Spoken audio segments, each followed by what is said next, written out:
Hello everyone, welcome back to the Patels E learning zone. Friends, आज के lecture में हम लोग स्टार्ट कर रहे हैं from question number 6 section D. Section D के क्वेश्चन नंबर 6 में कुछ इस तरीके का बोला गया है, in the game of hitting a target the probability that Ramesh will fails in hitting target is 2/5। Then obviously failure ना हो, सक्सेस हो, उसकी प्रोबेबिलिटी कितनी होगी? 3/5।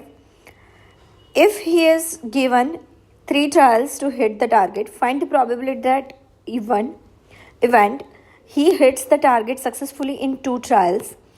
State mean of his distribution.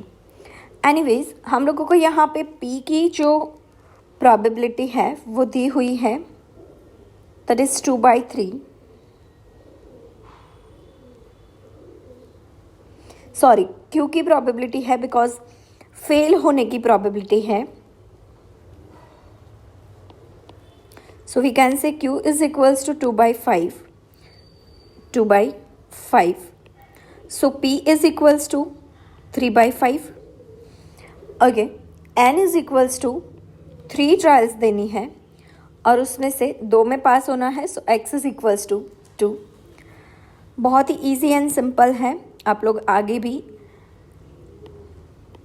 Binomial distribution के सम्स कर चुके हो।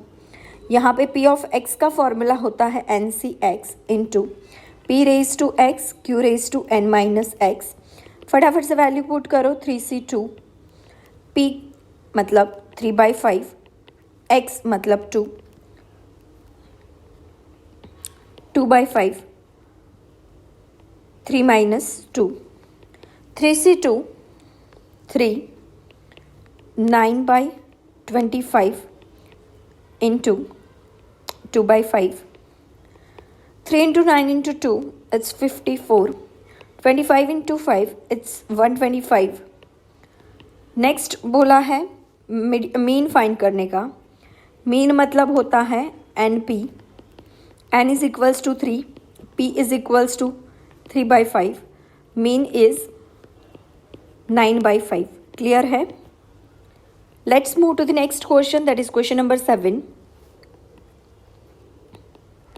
अ person is asked to select the number from positive integer 1 to 7। If the selected by odd number then is entitled to get prize. मतलब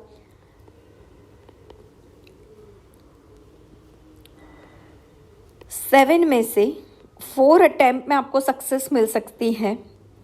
even number अगर आएंगे that is 3, 7 में से, तो आपको सक्सेस नहीं मिलेगी। If is asked to take 5 trials, मतलब n इज इक्वल्स टू 5 है, then find the probability that एक ही ट्रायल में उसको इनाम लग जाए। सो x इज इक्वल्स टू आपको लेना है 1, p ऑफ 1 फाइंड आउट करना है। सो 5c1, p 4/7 raised to x it's 1, q it's 3/7, 5 minus 1, 5c1 5, 4/7, 3/7 का 4 पावर। नाउ 3 की 4 power that will be 81 and 7 का 4 power, 7 into 7 it's 49 and 49 into 49 that will be 2401। आप 5 into 4 into 81 divide by 7 into 2401 का multiplication करके जो answer आता है वो कमेंट सेक्शन के अंदर मुझे लिख के बता दीजिएगा। ठीक है? Let's move to the next question, that is question number 8। Mean and variance of binomial distribution is 2 and 6/5. Mean NP, variance NPQ. Find P1 and P2. Look, NPQ is equals to 6/5. NP की value रखो 2, so 2Q is equals to 6/5. So Q is equals to 6/10. So Q is equals to 3/5. Okay. Now we have to find P. So P is equals to 1/Q. It's 1 minus 3/5. P मिल गया 2/5. और एक N find करना है. सो NP is equals to 2. N find करना है. P is equals to 2/5 is equals to 2. N is equals to 2 into 5 divide by 2. 2 cut. N is equals to 5. आपको क्या करना है? P ऑफ 1 फाइंड करना है एंड P ऑफ 2 फाइंड करना है. फॉर्मूला वही है NCX मतलब 5C1 into P 2/5 X1 3/5 N 5 minus 1 सो 4. एक ये फाइंड करना है, दूसरा 5C2 2/5 X2 3/5 N minus 2 सो 3. एक ये फाइंड करना है. That's it. Let's move to the last question, that is question number 9. 10 apples are rotten in box of apple. Find the probability that half apple F6 selected from the box with replacement will be rotten and find the variance of the rotten numbers of apple. See, यहाँ पे हमें rotten numbers की ही बात करी गई है और 10% rotten है. तो रॉटन मतलब हमारा सक्सेस, तो it's 1/10 and failure 9/10. Out of 6 that means N is equals to 6. You want half apple rotten, so X is equals to 3. Is it clear? So P of 3 find करना है.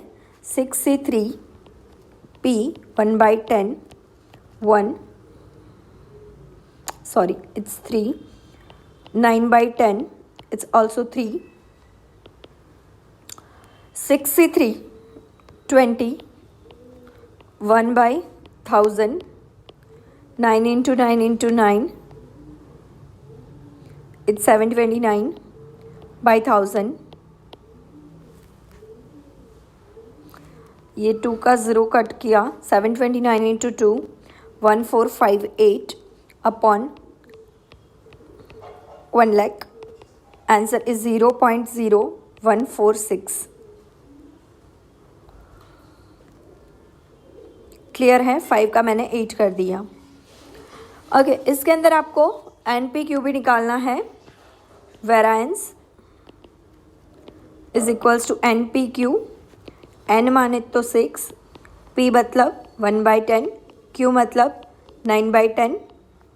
6 into 9 54 100.